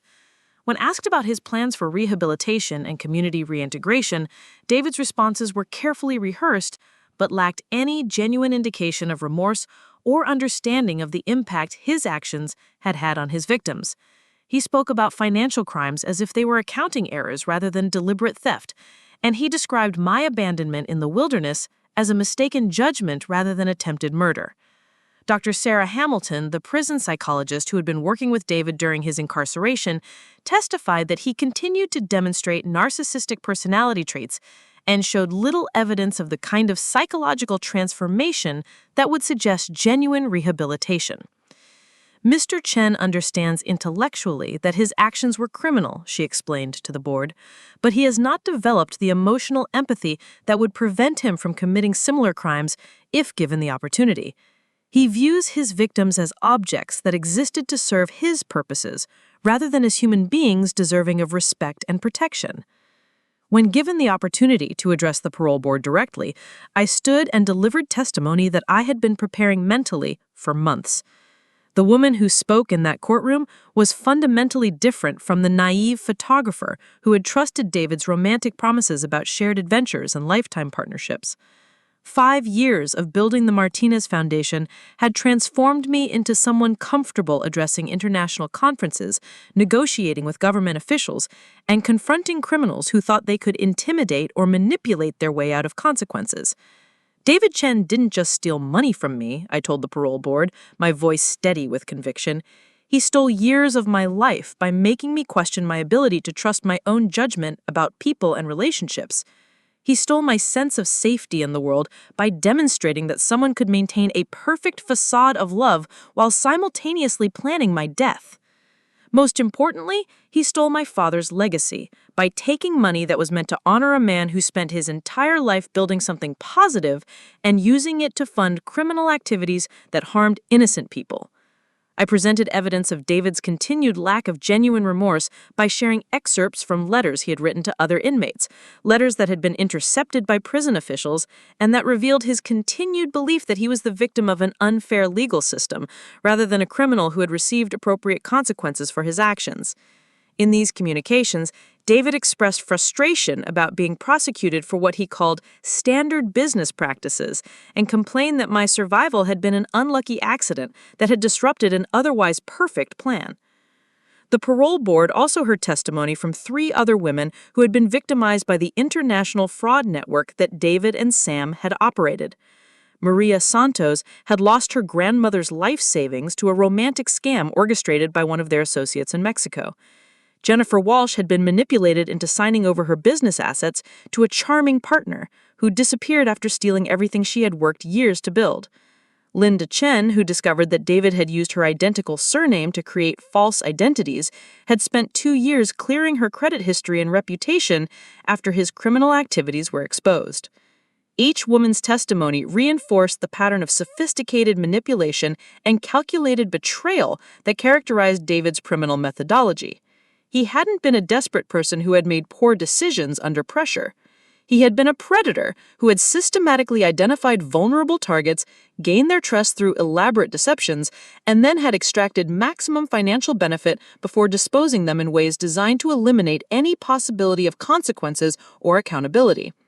Cristina Rodriguez, who had become internationally recognized as an expert in financial fraud investigation, provided technical testimony about the complexity of David's money laundering operations and the sophisticated nature of his criminal network. Her investigation had ultimately exposed criminal activities across 12 countries and had led to the prosecution of 37 individuals involved in various aspects of the fraud conspiracy. The total amount of money stolen recovered as a result of my case exceeded $50 million, representing dozens of victims who had been targeted by people they trusted and loved.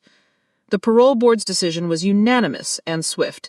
David's application for early release was denied, and he would be required to serve his full 18-year sentence without the possibility of parole consideration for at least another 5 years.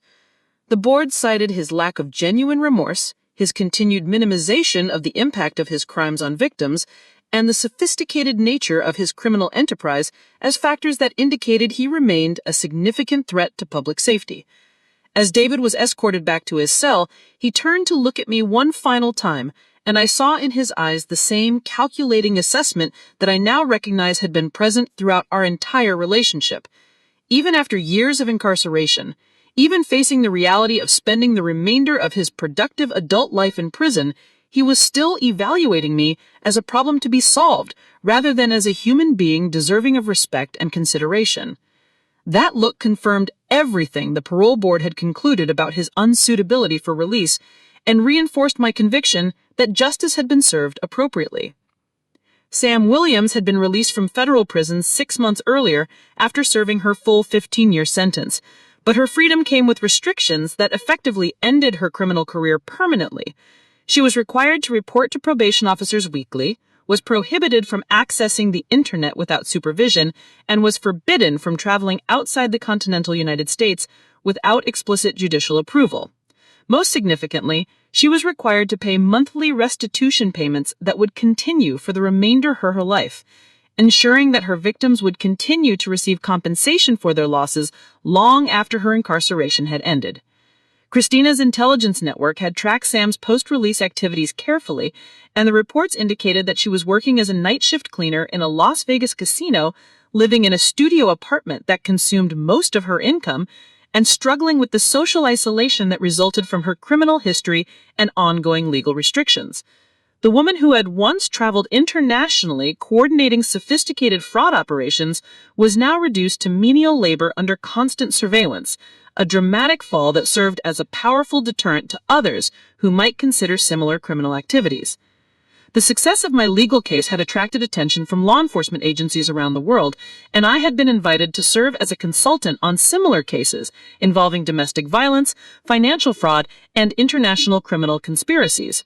The expertise I had developed through necessity during my own situation had proven valuable in helping investigators understand the psychological and technical aspects of sophisticated manipulation schemes. Working with these agencies had also given me insight into the global scope of predatory behavior and the urgent need for better education and prevention programs. The Martinez Foundation had expanded far beyond its original focus on wilderness survival and domestic violence support. We now operated programs in 15 countries, had trained over 2,000 women in practical survival skills and legal self-advocacy, and had established partnerships with law enforcement agencies, medical organizations, and educational institutions that amplified our impact exponentially. The Foundation's success had also attracted significant philanthropic support from individuals and organizations that recognize the importance of empowering vulnerable populations to protect themselves from exploitation. One of our most successful initiatives was the development of early warning systems that could identify potential fraud victims before they suffered significant losses. Using patterns identified through cases like mine, our technology specialists had created algorithms that could detect suspicious financial activities and relationship dynamics that often preceded sophisticated manipulation schemes. These systems had already prevented dozens of potential crimes and had helped law enforcement agencies identify and investigate criminal networks before they could cause widespread harm. The Foundation's educational programs had also evolved to address the psychological aspects of victimization and recovery. Dr. Amara Okafor had developed curricula that helped participants understand how intelligent, successful people could be manipulated by skilled predators, and how the experience of betrayal could be transformed into personal strength and community service. These programs were particularly important because they addressed the shame and self-blame that often prevented victims from seeking help or reporting crimes. Elder Samuel Kiprotich had become an international advocate for indigenous justice practices, sharing traditional Maasai approaches to conflict resolution and community healing with legal professionals and social workers around the world. His teachings about the interconnectedness of individual and community well-being had influenced the Foundation's holistic approach to victim support and had demonstrated the value of incorporating cultural wisdom into modern justice systems. Grace Wanjiku had used her foundation position to establish women's cooperatives across East Africa that provided economic opportunities and mutual protection networks for women in rural communities. These cooperatives not only offered practical benefits like microfinance and skills training, but also created social structures that made it more difficult for predators to isolate and victimize individual women. The success of these programs had inspired similar initiatives in other regions where the Foundation operated. Inspector Michael Davies had retired from active police work and had joined the Foundation as our Director of Law Enforcement Liaison, using his extensive network of international contacts to facilitate cooperation between different agencies and jurisdictions. His experience with complex criminal cases had been invaluable in helping us understand how to document and present evidence in ways that would be effective in various legal systems around the world. During the 5th anniversary celebration of my rescue, held at the same Maasai village where Grace Wanjiku had first offered me sanctuary, I reflected on the extraordinary transformation that had resulted from David's attempt to destroy my life. The ceremony included traditional dancing, speeches by community leaders, and the presentation of awards to Foundation staff members who had made exceptional contributions to our mission. But the most meaningful part of the celebration was hearing testimonials from women whose lives had been changed by the programs we had developed. Teresa Muhammad from Tanzania shared how Foundation survival training had helped her escape from an abusive marriage and establish an independent business that now employed 12 other women. Sandra Peterson from Oregon described how our financial fraud education had enabled her to recognize and avoid a romance scam that would have cost her her life savings.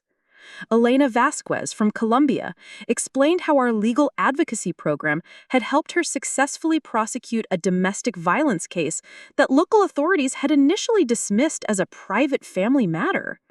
Each story reinforced my understanding that individual trauma could be transformed into collective strength when people were willing to share their experiences and work together to prevent others from suffering similar harm.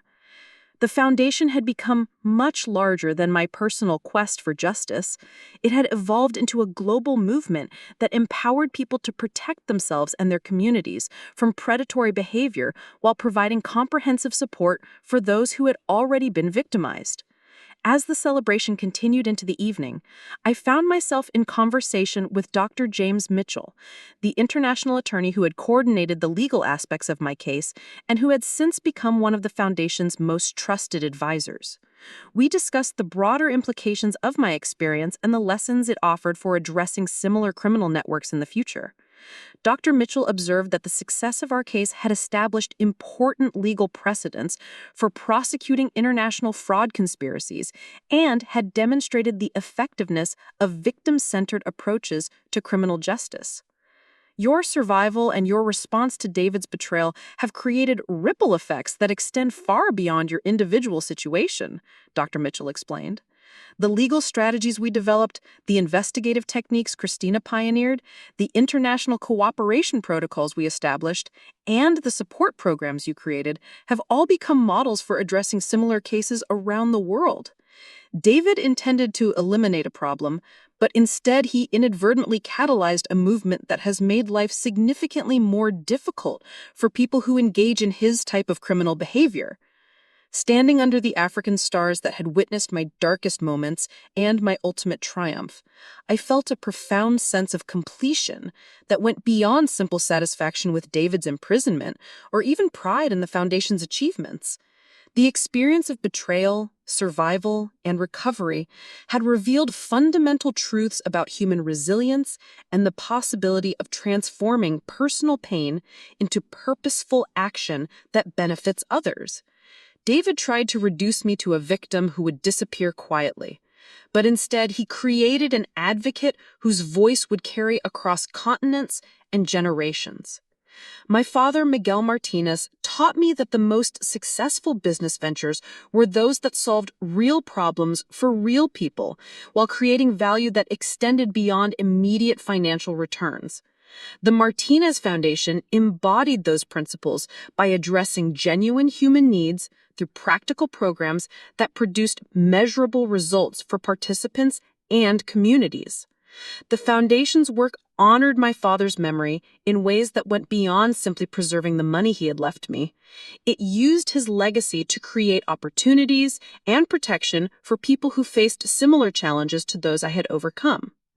The final speech of the anniversary celebration was delivered by a young Maasai woman named Nasirian Kiprochich, Elder Samuel's granddaughter, who had been one of the first participants in the Foundation's youth leadership program. She spoke about how the Foundation's presence in her community had changed attitudes toward women's capabilities and had created new possibilities for girls who might otherwise have been limited by traditional gender roles.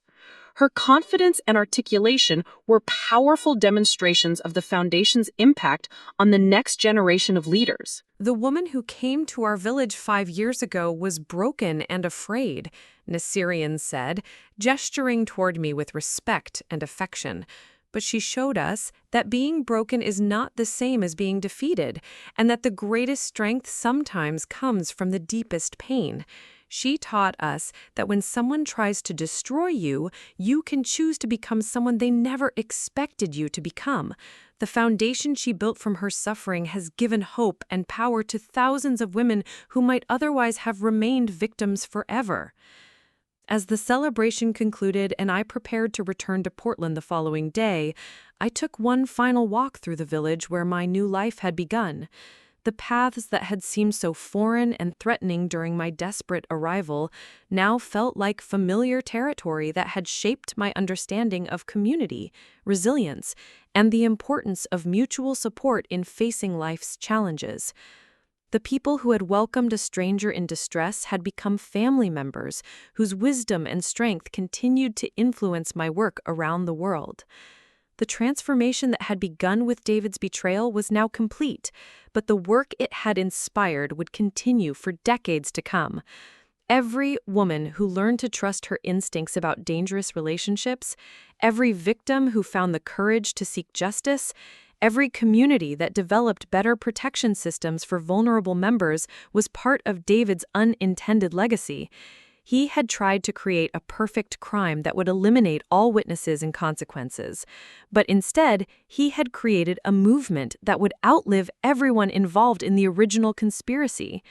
David Chen would spend the next 13 years in federal prison, contemplating the spectacular failure of his criminal ambitions, while the woman he had tried to murder continued building programs that protected thousands of potential victims from people exactly like him. The wilderness that was supposed to be my grave had become the birthplace of a purpose that would ensure his type of predatory behavior became increasingly difficult and dangerous to pursue. In the end, David's greatest mistake was not underestimating my survival skills or failing to account for the possibility of rescue. His greatest mistake was believing that human beings are disposable objects that can be manipulated and discarded without consequences. My survival and recovery had proven that people are far more resilient and resourceful than predators typically recognize, and that the desire for justice can motivate extraordinary achievements when channeled through proper support systems and strategic planning. 10 years after David Chen first walked into that Portland photography exhibition and forever changed the trajectory of my life, I found myself standing in the United Nations headquarters in New York, addressing a special session on international crime prevention and victim empowerment.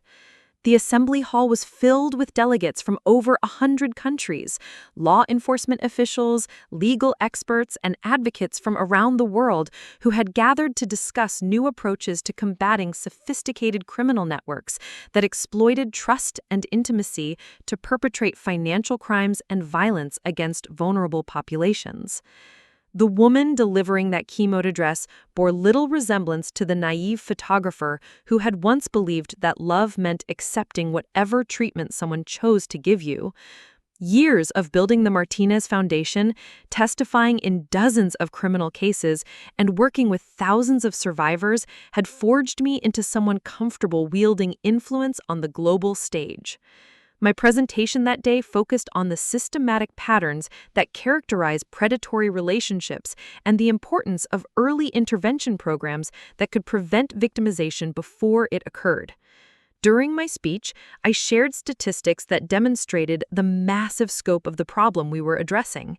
Financial abuse affected 1 in 4 women globally, with total annual losses exceeding $50 billion when accounting for both direct theft and the economic impact of victims being forced to rebuild their lives after devastating betrayals. The psychological trauma associated with intimate partner fraud often persisted for years, affecting victims' ability to form healthy relationships, pursue career opportunities, and maintain stable housing and family situations. But more importantly, I presented evidence of what was possible when communities committed to comprehensive prevention and support programs. The Martinez Foundation's work across 5 continents had demonstrated that education, early warning systems, and coordinated victim support could dramatically reduce both the incidence and impact of predatory crimes.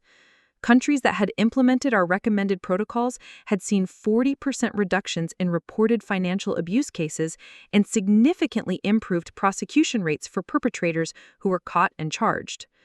The Foundation's success had attracted the attention of major philanthropic organizations, government agencies, and international development groups that recognize the connection between individual safety and broader economic development goals. When women were protected from predatory exploitation, they contributed more effectively to their community's economic growth, educated their children more successfully, and created social structures that benefited everyone around them. Preventing victimization wasn't just about protecting individuals. It was about strengthening the social fabric that supported human flourishing at every level. After my UN presentation, I participated in a panel discussion with other experts who had developed innovative approaches to addressing various forms of gender-based violence and exploitation. Dr. Chen, a forensic psychologist who studied the behavioral patterns of financial predators, shared research findings about the sophisticated techniques that criminals like David use to identify and manipulate potential victims.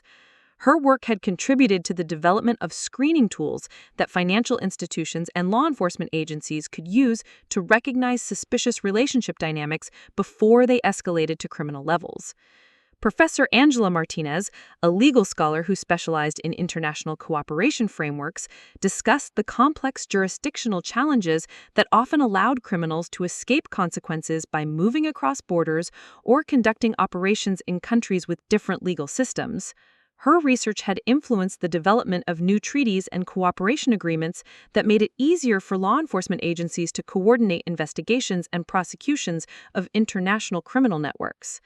Detective Inspector Lisa Thompson, who had taken over Inspector Davis's role coordinating international financial crime investigations, presented case studies that demonstrated how the investigative techniques developed during my case had been successfully applied to dozens of other complex fraud conspiracies. The precedents established through David and Sam's prosecution had made it significantly easier to pursue criminal charges in similar cases and had encouraged more victims to come forward with information about their experiences. The panel discussion also included testimonials from 3 women whose lives had been saved by early intervention programs inspired by my foundation's work. Maria Gonzalez from Mexico described how a financial institution's fraud detection system had identified suspicious activity in her accounts and had alerted authorities to a romance scam before she suffered significant losses. Jennifer Kumar from India explained how community education programs had helped her recognize manipulative behavior patterns and escape from a relationship that was escalating toward financial exploitation and potential violence. Most powerfully, Dr. Amelia Santos from Brazil shared her experience as both a survivor of intimate partner fraud and a professional who now worked to prevent similar crimes. Her dual perspective as victim and advocate illustrated how personal experience with trauma could be transformed into expertise that benefited entire communities. Dr. Santos had developed therapeutic approaches specifically designed for financial abuse survivors and had trained hundreds of counselors and social workers to recognize and address the unique psychological impacts of predatory relationships. During the networking sessions that followed the formal presentations, I had conversations with delegates and advocates from countries where the foundation was considering expanding its operations. The discussions reinforced my understanding of how cultural context influence both the methods that predators use to target victims and the most effective strategies for prevention and intervention. What worked in urban American communities might need significant adaptation for rural communities in developing countries, but the underlying principles of education, early detection, and comprehensive support remained universally applicable. One particularly meaningful conversation was with Elder Rebecca Kimani, a traditional leader from a rural Kenyan community who had become an advocate for women's rights after witnessing how modern criminal networks were exploiting traditional marriage customs to facilitate human trafficking and financial exploitation. Her insights about the importance of working within existing cultural frameworks rather than imposing external solutions had influenced the Foundation's approach to international expansion and had helped us develop more effective partnerships with local organizations. That evening, I attended a reception hosted by the UN Women's Division, where I had the opportunity to meet with other survivors who had transformed their experiences with violence and exploitation into advocacy work that was creating positive change around the world. These conversations reminded me that my story, while unique in its specific details, was part of a much larger pattern of human resilience and the capacity to create meaning from suffering. Dr. Fatima al-Rashid, a women's rights activist from Jordan who had survived an attempted honor killing and had subsequently become an international advocate for legal reforms protecting women from family violence, shared insights about the importance of maintaining hope and purpose during the long, difficult process of seeking justice and building prevention programs. Her work had influenced legislation in multiple countries and had saved countless women from similar violence. Sister Margaret O'Brien, an Irish nun who had dedicated her life to supporting victims of clerical abuse and institutional exploitation, discussed the institutional changes that were necessary to prevent predatory behavior in organizations where power imbalances made abuse easier to perpetrate and conceal. Her advocacy had contributed to policy reforms that made religious institutions, educational organizations, and other power structures more transparent and accountable. Each woman's story reinforced the fundamental truth that had sustained me throughout my own journey from victim to advocate. Individual experiences with injustice could be transformed into collective action that prevented others from suffering similar harm. The reception was both a celebration of what had been accomplished and a planning session for future work that would extend the impact of our individual stories far beyond what any of us could achieve alone. The following morning, I participated in working sessions focused on developing new international protocols for investigating and prosecuting complex fraud conspiracies that involved romantic manipulation and cross-border financial crimes. The legal framework that had been established through David's case was being adapted for use in different legal systems and was serving as a model for cooperation agreements between countries that had previously struggled to coordinate investigations of international criminal networks.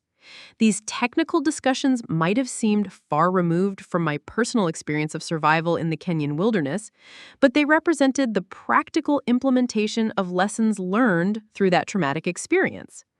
Every new protocol that made it easier to prosecute financial predators, every cooperation agreement that prevented criminals from escaping justice by crossing borders, every training program that helped law enforcement officers recognize sophisticated manipulation schemes was part of David's unintended legacy. During my final presentation at the UN conference, I shared personal reflections about the transformation that had resulted from David's betrayal and abandonment. The audience included many people who had followed my story through media coverage and Foundation publications, but hearing the complete narrative in the context of international policy discussions provided new insights about the broader implications of individual experiences with trauma and recovery. David Chen believed that eliminating me would solve his problems and allow him to continue his criminal activities without consequences, I told the assembled delegates. What he failed to understand is that trying to destroy someone often reveals strengths and capabilities that might otherwise have remained dormant.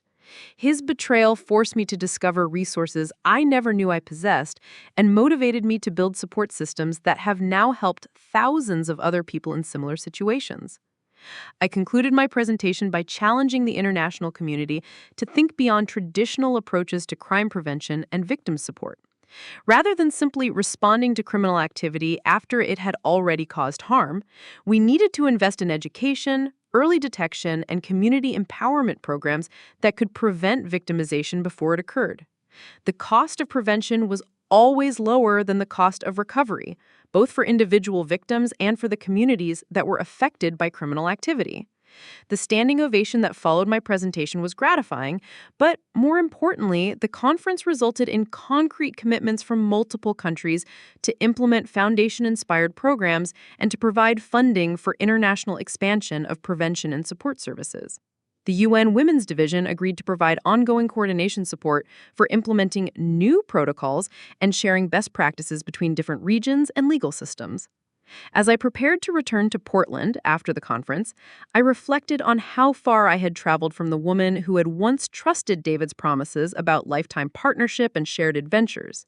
The journey from abandoned victim to international advocate had required learning skills and developing capabilities that I never could have imagined needing, but each challenge had revealed new sources of strength and new opportunities to create positive change. David remained in federal prison, now serving his 13th year, and facing the reality that his remaining productive adult life would be spent behind bars. Sam had violated her probation terms and had been returned to prison for an additional 5 years, demonstrating that her criminal mindset remained unchanged despite the consequences she had already faced. Neither of them was relevant to my current work except as examples of what happened when people chose to view others as objects to be exploited rather than human beings deserving of respect and protection.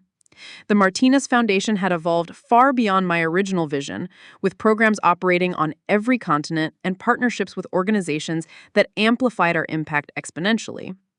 But the most meaningful measure of our success was the individual stories of women who had learned to trust their instincts, escaped from dangerous situations, or found the support they needed to rebuild their lives after experiencing betrayal and exploitation.